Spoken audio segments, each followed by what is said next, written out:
ஏமா குழம்பு ஊத்து சாவும் போது 6 அடி பழம், சாப்பிடும் போது 6 அடி பழம். இந்த பழத்துல ஊத்து. இந்தாடா. என்னம்மா மட்டன் குழம்பா? டேய் கார குழம்புடா. கார குழம்பா? ஆமா நேத்துனே வச்ச சாம்பாரு.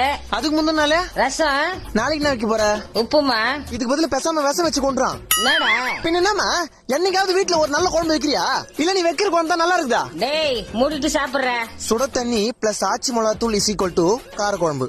கருவேப்பிலை கடுகு பிளஸ் 1/2 ஸ்பூன் மஞ்சாத்தூள் இஸ் ஈக்குவல் டு சாம்பார். இதுதான் எங்க வீட்டோட குழம்பு ஃபார்முலா. டேய் என் சமையலுக்கு நடக்கற. அமைதியா இரு. எங்க அம்மா சமையல்ல புளின்னு ஊரெல்லாம் புளி வச்சுக்கிறேன். ஆனா நீ வைக்கிற குழம்புல என்னைக்காவது புளி கரைச்சி ஊத்திருப்பியா? என்னால அவள்தானே செய்ய முடியும். சரி விடு, புள்ள உயிருக்கு ஆபத்து வரணும் ஏத்துக்க மாட்டேன். நம்ம வீட்டுல நமக்கு ரொம்ப பிடிச்ச குழம்பு ஒரு நாள் கூட வைக்க மாட்டாங்கன்னா நாமளும் பட்னியா இருக்கணும்னு அவசியம் இல்ல. ஒரு நாள் நமக்கு பிடிச்ச மாதிரி நம்ம வீட்டுல ஒரு நல்ல குழம்பு வைக்கிற நிலைமை மாறும். இப்படியே பேசினிருந்தா சாப்பாடு ஆறும். நான் சாப்பிடுறேன்.